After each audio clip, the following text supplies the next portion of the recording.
There's a buzz of expectancy in the air at Highbury, and with good reason. Last season's domestic double sent out a warning to the rest of the Premiership that Arsenal rule the roost in the English game. But can they do the same in Europe? Well, if you're looking for a new name to grace the Champions League trophy, then surely the Gunners must be in with a shout. According to their captain, Patrick Vieira, it's all about picking the right ingredients to make up the side. And he reckons they've as good a mix as any side in the competition. I think when you have a player with a speed like Thierry and next to him a player like Dennis, and of course in the midfield we're really strong, and in the back Saul, Martin, and of course David in the goal is fantastic. We have a quality in every line, and of course when we go to the pitch we feel really strong, and we know that we are capable to beat any team. As club captain, Vieira learned his trade from the best in the business, Tony Adams, who he replaced after Adams' retirement last summer. Well, Tony was always reassuring because he had such a big experience, and he had that mental dominance. But I think, of course, we try to compensate that, and people like David Seaman, like Patrick Vieira, play now a bigger part. But I would say that Patrick Vieira is now the captain, has learned a lot from Tony, and is slowly growing into that role. Arsene Wenger has transformed the midfielder from playing in the reserves at AC Milan into a world-class act. And Vieira has no doubt that Wenger's management skills have helped develop his career so fluently. What is good with him is that his door is always open to have a conversation, have a chat about everything and nothing at the same time, and he's someone who listens a lot and try to make the best decision for the players. One criticism, though, of Vieira's game is that he doesn't score enough goals. With over 50 appearances in all UEFA club competitions, he's managed to notch just 2. I would love to score more goals, and because I have some opportunity, and I have to improve a lot in this way. But if the team is winning a game and we don't concede a goal, if I don't score, it doesn't matter at all to me. Displays of power and skill for Arsenal have ultimately alerted the likes of Real Madrid to Vieira's talents. And when the Spanish Kings come calling, it's not often they return home empty-handed. So does news of Real's interest unsettle the French superstar? I think it's really flattering. I take it in that way because Madrid is the bigger club in the world at the moment. For me, it will be really important, and most important is to win the Champions League with Arsenal and be successful with Arsenal. That will mean a lot more to me than to do it with another team. So that's why I work really hard, and I stay here because we know that we can achieve it.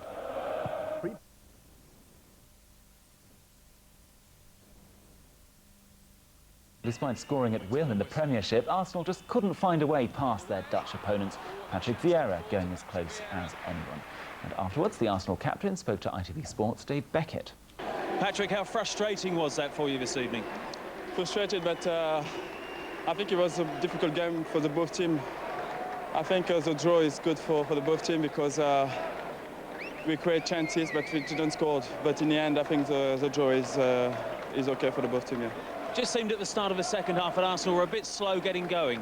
Yeah, I think they put us under pressure in the second half, and we was keep backing in our half. And but of course we worked really hard, and we deserve the draw. You had one of the few chances. Were you a bit disappointed not to catch it better? Yeah, I think I have 1 or 2 chances. I should finish better than that. I'm a little bit disappointed, but I will try to put it next time. Be still tight, but Ajax and Arsenal just in the driving seat.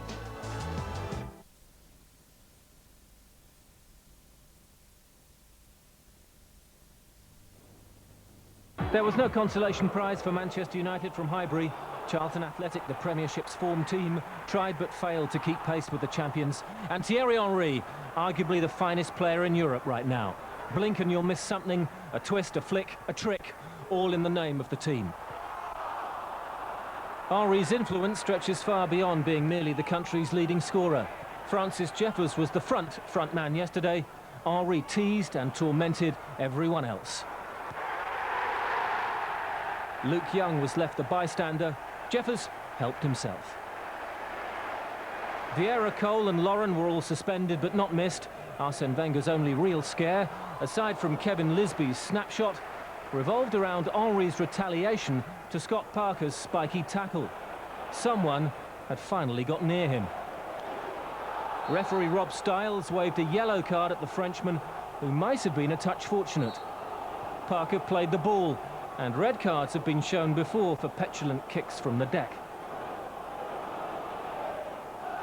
Calm down, said Wenger. Message received and understood. Before half-time, Henry's gallop blew another hole in Charlton's final furlong. The returning Freddie Lundberg almost scored. Robert Pires did. Ahead of FA Cup and Champions League deciders, Arsenal could ease off after the break. While the swagger remained, the cutting edge was blunted, as Jeffers somehow missed out on a second. But the champions are 8 points clear. I'm not downhearted, obviously, because of the season so far, but, you know, we came here and we give it a go, but we wasn't good enough on the day. I think it's a big step for us today to get the 3 points, but of course it's a long way to go still and a lot to do, but we know that the Highbury strengths will be certainly determinant, and that's why I'm very pleased with the 3 points today. So this is the state of play at the top of the table. Arsenal, as we've said, now 8 points clear, having played a game more than both Manchester United and Newcastle, who play this midweek. Everton up into 4th spot, more of which later. Well, let's start with, once again, man of the match, Thierry Henry. Again, we saw why, as was rightly said by Gabriel, possibly the best player, single player in Europe at the moment, but also a touch of petulance, which perhaps goes towards making him the player he is, Robbie. Yeah, but for me, the hardest thing to imagine is that, you know, a little while ago, this fellow was a left winger. Yeah. And all of a sudden, he's become, you know, Europe's top striker. It's his outstanding pace that just stands out, really. You know, it's that he can go against defenders, he can go either way, got great balance, and when he puts a turbo on, I mean, this skill's outrageous, to be honest. Creates an opportunity for Pires. When he blasts down the line, as he does here for Jeffers' first goal, you just can't stop him. Fanny Jeffers is the fox in the box that Arsenal have been saying they need. But he's a great all-round team player. Looks a great fellow to play with. And as I say, once he's going into these areas, he's unstoppable. The phrase "a knife through butter" springs to mind. Very much. Again, here, you watch the Charlton defenders. You think they're getting close, and it's almost like he's got another gear to go through. Again, Chrissy Powell won't be pleased to see that. But creates havoc in defences. You know, people just back off him. You don't know which way he's going to go. And as you say, he's, you know, he looks so smooth. Now, what about this, fellas? I don't know what anyone in the panel makes of that. Terry he was fortunate. I think he kicks out at Scotty Parker. Scotty Parker does very well for him there. You know, because it's a good tackle, a little bit of follow through, but a great tackle. Not happy with the tackle, and here you can see he kicks out. Scotty Parker doesn't make a meal of it at all. In fact, he goes to his defence, goes to the referee, which is great to see. It is indeed. It is indeed. And a minute later, I think that there's nothing too bad in that for me. It's just a physical challenge. Yeah. And sometimes people say he's a bit laid back. Well, you know, now and then I think you've got to show that you're up for the fight as well. So I don't think there's too much in that. I think it was because it was Parker again. The referee thought maybe something between them was getting out of hand. So also when he jumps, he bends his knees a lot. If you look at him when he jumps, he bends his knees. The arms because his knees are no bent. attempt, You know, at first look at that, you could see maybe he had need him in the back, but he hadn't. He just bends his knees when he jumps. Tell you what, there is some bits of skill there, doesn't he? There was a bit of jaw-dropping going on, and he wasn't a bit of a... I think we've already seen the player of the season. Yeah. Hard to beat. Now, if we look at the games they've got left in the Premiership, and the assumption seems to be, John, that they are away and clear with this 8-point gap, can they even afford to drop some points in the games that are left? Not against Manchester United. I think that's the big one. I mean, you look at those games there. To be honest with you, wherever Arsenal play, I expect them to win. But that Manchester United game, I mean, you know, they could conceivably win all of them, I think. But that Manchester United game is important to them. I guess statistically they could lose a couple and still be okay. They could do, but I don't think it'd be the Manchester United game. I think that's a game they won't want to lose. They could lose other games, but if they can, you know, stop Manchester United from getting 3 points, then I think that would go a long way to them securing the title.